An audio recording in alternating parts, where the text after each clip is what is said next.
Be wise.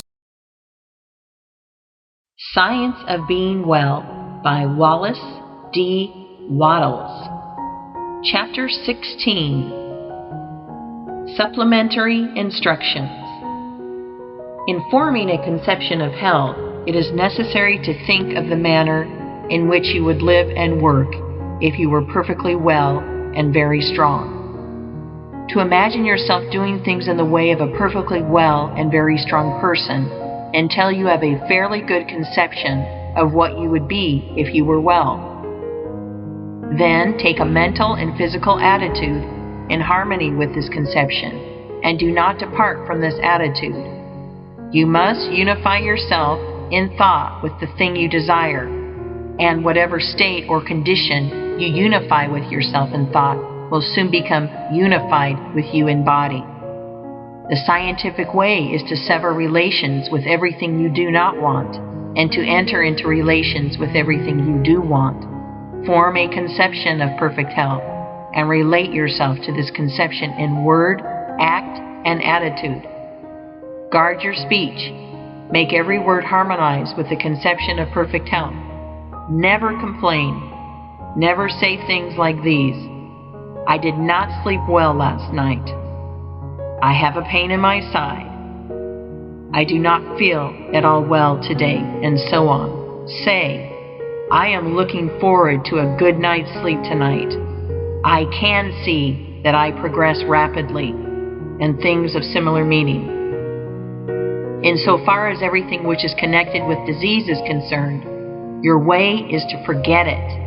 And insofar as everything which is connected with health is concerned, your way is to unify yourself with it in thought and speech. This is the whole thing in a nutshell. Make yourself one with health in thought, word, and action, and do not connect yourself with sickness either by thought, word, or action.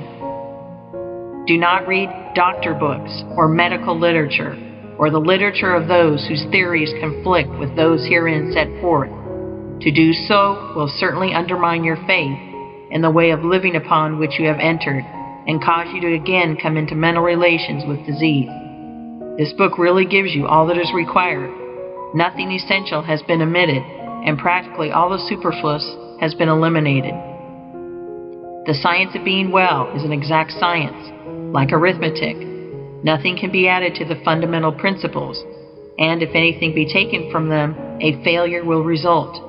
If you follow strictly the way of living prescribed in this book, you will be well, and you certainly can follow this way, both in thought and action. Relate not only yourself, but so far as possible, all others, in your thoughts to perfect health. Do not sympathize with people when they complain, or even when they are sick and suffering. Turn their thoughts into a constructive channel if you can. Do all you can for their relief, but do it with the health thought in your mind. Do not let people tell their woes and catalog their symptoms to you. Turn the conversation to some other subject, or excuse yourself and go. Better be considered an unfeeling person than to have the disease thought forced upon you. When you are in company of people whose conversational stock in trade is sickness and kindred matters, ignore what they say and fall to offering a mental prayer of gratitude for your perfect health. And if that does not enable you to shut out their thoughts, say goodbye and leave them. No matter what they think or say, politeness does not require you to permit yourself to be poisoned by diseased or perverted thought. When we have a few more hundred of thousands of enlightened thinkers who will not stay where people complain and talk sickness, the world will advance rapidly toward health.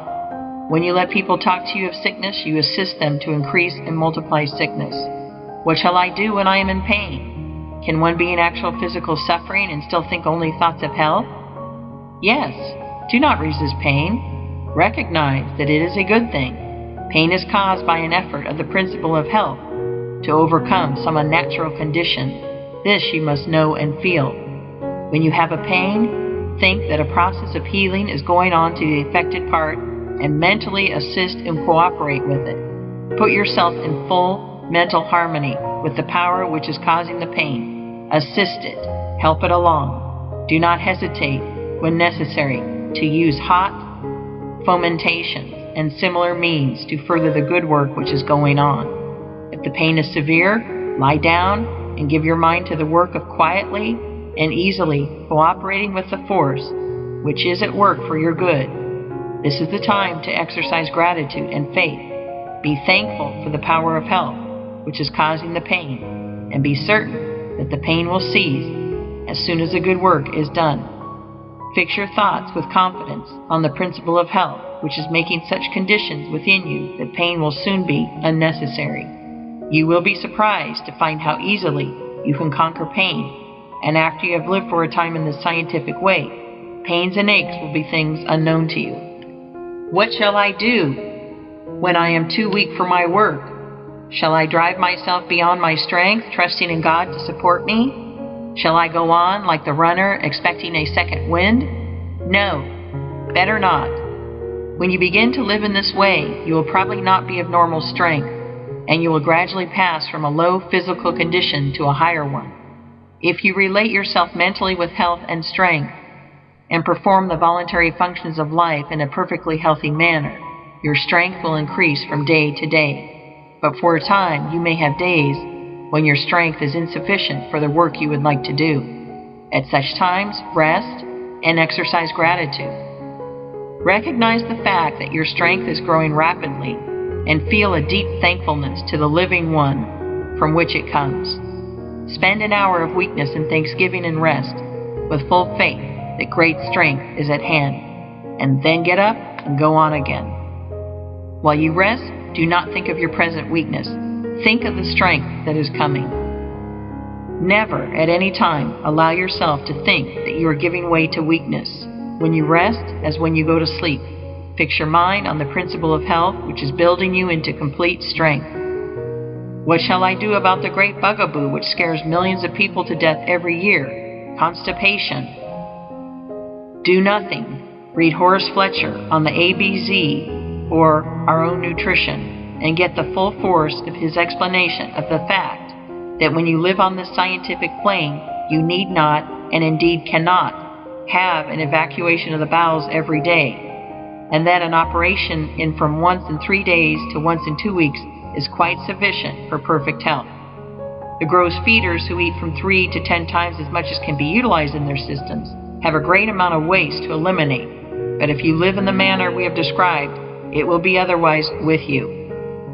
If you eat only when you have an earned hunger and chew every mouthful to a liquid, and if you stop eating the instant you begin to be conscious of an abatement of your hunger, you will so perfectly prepare your food for digestion and assimilation that practically all of it will be taken up by the absorbents, and there will be little, almost nothing, remaining in the bowels to be excreted. If you are able to entirely banish from your memory all that you have read in doctor books and patent medicine advertisements concerning constipation, you need give the matter no further thought at all. The principle of health will take care of it. But if your mind has been filled with fear thought in regard to constipation, it may be well in the beginning for you to occasionally flush the colon with warm water. There is not the least need of doing it, except to make the process of your mental emancipation from fear a little easier.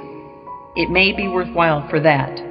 And as soon as you see that you are making good progress, and that you have cut down your quantity of food and are really eating in the scientific way, dismiss constipation from your mind forever. You have nothing more to do with it.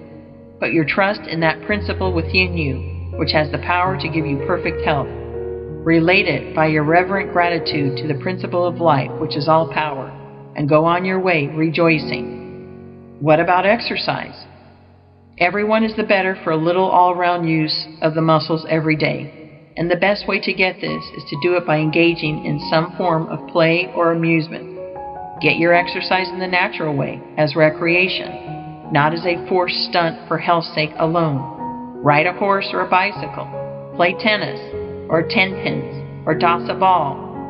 Have some avocation, like gardening, in which you can spend an hour every day with pleasure and profit. There are 1,000 ways in which you can get exercise enough to keep your body supple and your circulation good, and yet not fall into the rut of exercising for your health. Exercise for fun or profit. exercise because you are too healthy to sit still, and not because you wish to become healthy or to remain so. Are long continued fasts necessary? Seldom, if ever.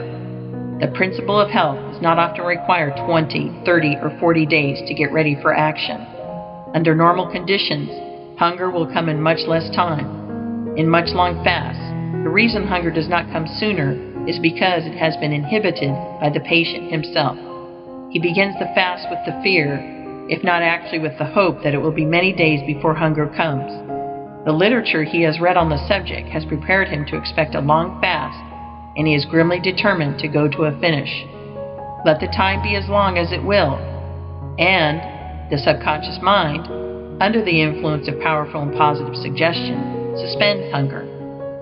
When, for any reason, nature takes away your hunger, go cheerfully on with your usual work, and do not eat until she gives it back. No matter if it is 2, 3, 10 days, or longer, you may be perfectly sure that when it is time for you to eat, you will be hungry. And if you are cheerfully confident and keep your faith in health, you will suffer from no weakness or discomfort caused by abstinence. When you are not hungry, you will feel stronger, happier, and more comfortable if you do not eat than you will if you do eat, no matter how long the fast. And if you live in the scientific way described in this book, you will never have to take long fasts. You will seldom miss a meal, and you will enjoy your meals more than ever before in your life. Get an earned hunger before you eat, and whenever you get an earned hunger, eat. End of Chapter 16.